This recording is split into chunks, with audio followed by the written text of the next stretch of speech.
Everybody's okay.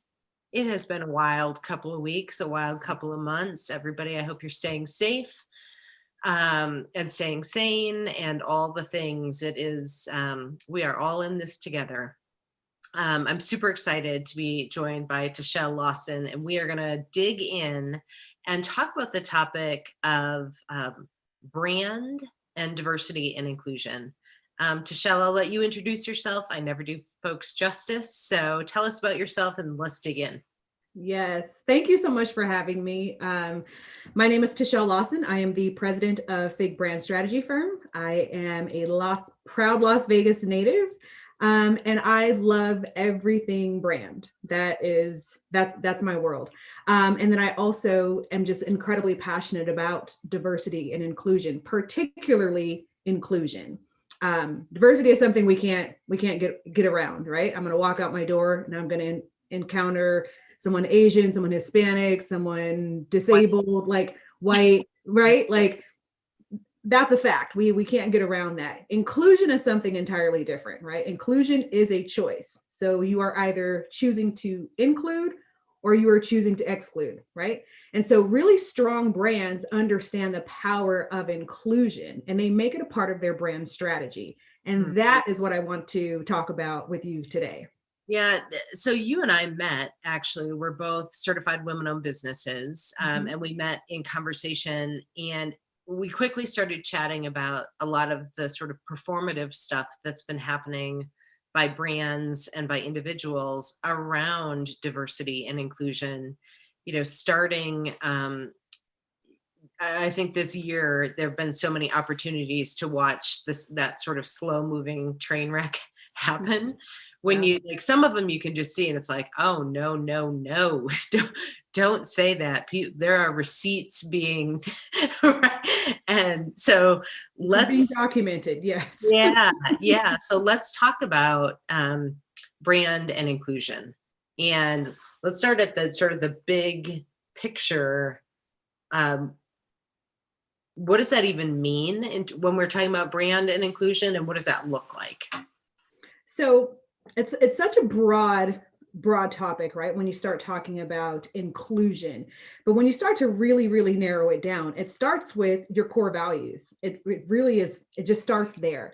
So one of the things that I focus on when I'm going in and helping a brand either rebrand, develop, or just try to get their act together, right, is to look at the core values and say, are the people that are currently employed lining up with your core values?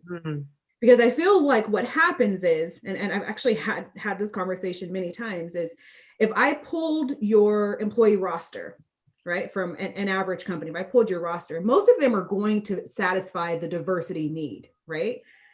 How many of them are going to be in leadership positions? How many of them are going to be in key decision-making positions is another thing. So that's the diversity component. But when we actually start to look at it from a brand component, how many of those employees actually line up with your core values, right? See, so we're trying to tick the marks of making sure that we have enough Blacks and Hispanics and Asians, but if they don't line up with your values, it doesn't matter, right? Absolutely. Yeah. And I think even one of the things that when we're working with organizations, we'll say, go take a look at your social media feeds, at your About Us page, at your leadership page, and let's talk about your employment brand. Because I think there is, you say that we might check the box on the diversity. It's really rare to see that actually that box checked well, particularly when we're talking about the leadership ranks. And so many people are wanting to change that, which is fantastic. And you change that by aligning, what I'm hearing you say, right, is then your core values actually have to flow through, because if you're bringing in, and remember, diversity is a perspective, right? Right. We're all a part of diversity. So if we are bringing in across the diversity spectrum folks, and then putting them in an environment where they all have to act and behave in a way that is inauthentic, and there has to be code switching, and there is no point in having that diversity. In fact, you're harming people by putting them into that environment. Completely. So that's then, how do you help, how would I know from that core value standpoint, TaChelle, that that we're on or off? That we're on. Well, it's honestly it's having that conversation with the employees, right? It's first defining your core values. What are they? One of the examples I like to give is if I'm Impossible Meats, I probably don't want to hire TaChelle because I'm a carnivore, right? So we're immediately misaligned. I may have every other thing that you're looking for, but that one, which happens to be probably the most pivotal to your brand, I'm not aligned with. Yep. Yep. Right. So something as simple as that. Now, I'm not saying that every employee needs to be a non-meat eater, but I live my life by how much meat I consume in a day. I want bacon, I want chicken, I want steak. So I'm immediately not a good fit, right? Yep. And that's not a bad thing. It's very important that you're on the same page. So my point is, if I am if I'm a carnivore and I come in and I have everything else that you're looking for, as a leadership, you should tell me, look, you're great, you're this, but I just don't think that we are aligned, because there's someone that's going to come up behind me that will be. So don't look at me as just ticking two diversity marks for you, right? Black and woman. Look at it as whether or not I'm going to align with your core values. Because if you're looking at it from that perspective, you're taking care of the inclusion part. This person is going to be invested. They line up with the values. The diversity part is going to come. If you are really looking at the core values and what this person brings to the table, whether that person comes in and is 40 years old or disabled or an ex-vet, Black, white, Hispanic, they line up with the values, you're very well-rounded. And that's what we speak to. And I think there are a couple things in there, like first define them, because I think there are a lot of sort of fuzzy, or there are a lot of core values that are on the wall, but not really lived. Or they've changed, right? As corporations, listen, this year alone, there has been some changes to some core values. At the very least, there should be, right? I mean, if we're just being very honest, there should be some changes to a lot of corporations' core values. Yeah. So identifying what those are is key. And then making sure not only that you're living up to them, but that it actually makes sense. Because you also see people or companies develop core values that make no sense for their organization. It just sounds cool. Well, American Express has this, so we're going to do this. Well, American Express lives by a completely different set of rules. Well, and I think that's the thing, where some of the performative stuff can come in. If we're saying that there's a core value or we're making a statement, but that isn't actually how we behave. Correct. That isn't how we make decisions. That isn't how your core values they're your DNA. And so that's, I think, a lot of and that can backfire, right? If we're putting something out there as a core value and it's very contrary to how we actually behave. Exactly. Because then that starts to tie into, right? The core value ties into the actual brand, right? How you live your life, how this brand is expressed, right? That goes into the promise that you make to your customers and to your employees. That should line up with your core values, right? Which means you have to be okay with being held accountable to that promise, right? Mm-hmm. And that promise is directly, again, connected to the core values.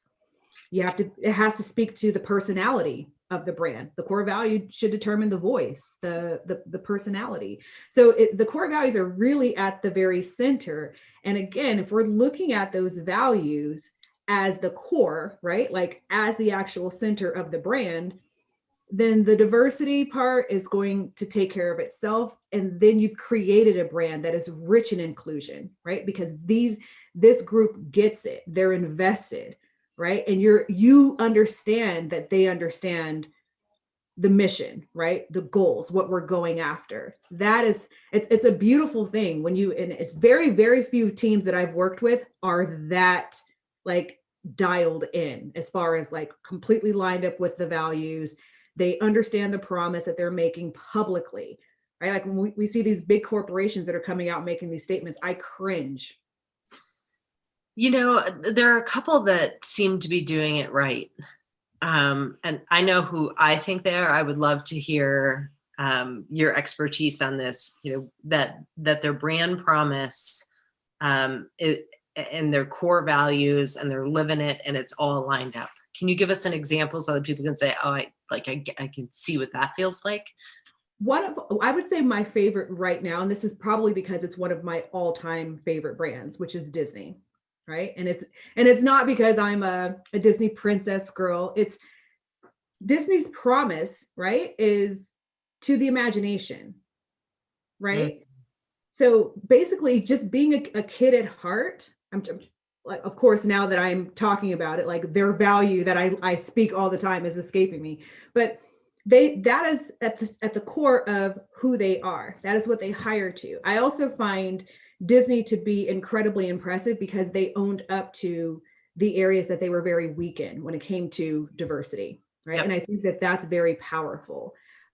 Sweeping it under the rug and pretending like we've been getting it right all these years is just very weak. And it's also something that consumers, we just no longer accept that anymore. We will accept fault if you own up to it. And I'm very, very impressed with the fact that they've owned up and said, this is something that we need to really get better at. I'm more impressed with the fact that they have embraced something that I am very passionate about, which is having uncomfortable conversations. Yep. Right. So I do not call myself a diversity and inclusion expert. That is not what I do. However, I have gone through my entire life as a Black woman, right? And I have worked in corporations. I've worked with some of the biggest brands out there that are not easy to navigate in as anyone, let alone being a Black woman, Right. right? So I appreciate being able to have very uncomfortable conversations about what some of the Black experiences have been, and they're listening. That is very impressive to me. That Yeah, I think they're listening. I think I've seen a lot of companies getting it right this year in terms of really taking a hard look, Yeah, doing the listening, and admitting we have a long way to go, but we're committed to doing that. I think that's very different than the companies that I've been seeing doing the performative stuff where they just come out and say, we're going to have 20% more, blah, blah, blah. And there's a vacuum around that promise. I think that's the thing that's the difference that I see is when there's this like all talk, no action. Here in the exactly. West, we say big hat, no cattle. Say that again. Big hat, no cattle. So, right. I love that.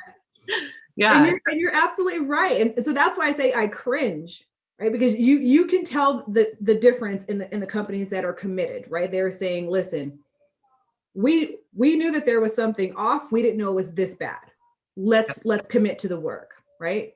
We are making these commitments over the next 3 to 5 years to put these systems in place, have these conversations. They're not just, again, going back to what I consider to be a cop out. Is we're going to hire more Blacks, we're going to hire more Hispanics, we're going to do this. Okay, that again takes care of that diversity part. What about the inclusion? Yeah. Are you That's where I say the slow moving train wreck, because we're going to see uh, all this activity around hiring and putting folks into environments where they're like, bye. Yeah, see ya. So that's going to be really, really expensive and really, really harmful to a lot of people. Yeah. So I think that's the brand that is near and dear to me, that I've just seen live it, live it, live it, and then also do a lot of reckoning this year and work is Patagonia. I think you mentioned that when we spoke. That's Yeah. my brand manager's favorite brand is Patagonia. Yeah, right. Because you see the decisions that they make all across the board. And now when they're talking about inclusion, they're taking a look. They're taking a look at, their products. They've always looked at their supply chain from an environmental standpoint, but they're looking at it now from a diversity and inclusion standpoint. Sure. Like, I think and though a piece of this is then there are also choices that are being made about where money is being spent, where Yes. effort is being spent. So that's back to that core values, right? Like here's what we're doing, here's our mission, and we'll tie back to that. I want to talk for a second about the difference between when we're talking about core values and the hiring side of things. And I loved your example with Impossible Meat. That would be a great one for me, because I try to avoid meat as much as I can. Yeah, so you're right. If you lined up with everything else, right? But Right, just exactly. not loving meat. Yeah. Right. So I think there's something, the shift from their culture fit to be, because the culture fit, you keep hiring people that look the same.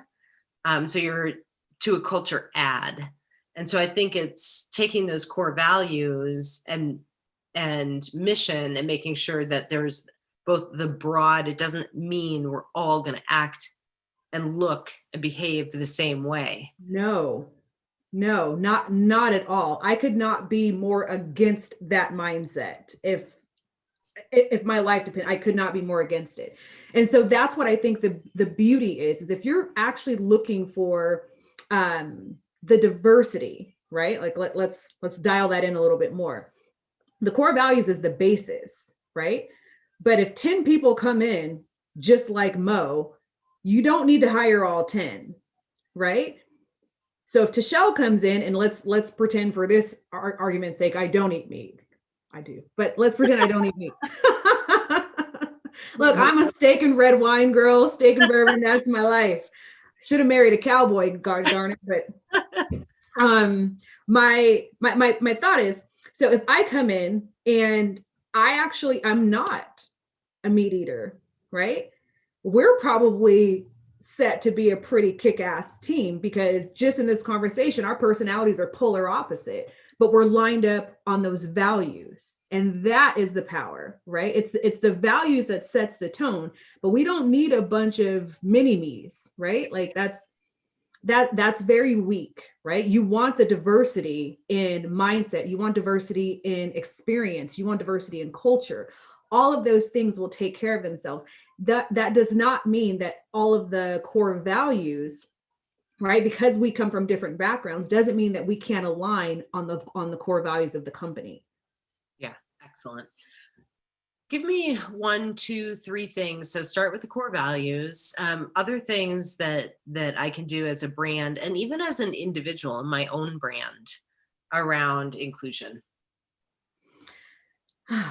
Gosh, I would say my favorite right now is having those really, really uncomfortable conversations, right? I feel like every one of us has our own stage. We all have our own platform to be able to speak to opportunities to bring awareness around inclusion, right? So I'll give a quick example. It's a little crude, but it's the point will be made.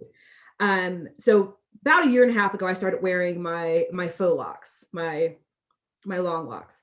And I posted a picture. I just done my hair red, and this on my Facebook, someone actually commented. Now, this is a woman I used to work with in a leadership position, commented and said, "Oh, I like it as long as it doesn't smell."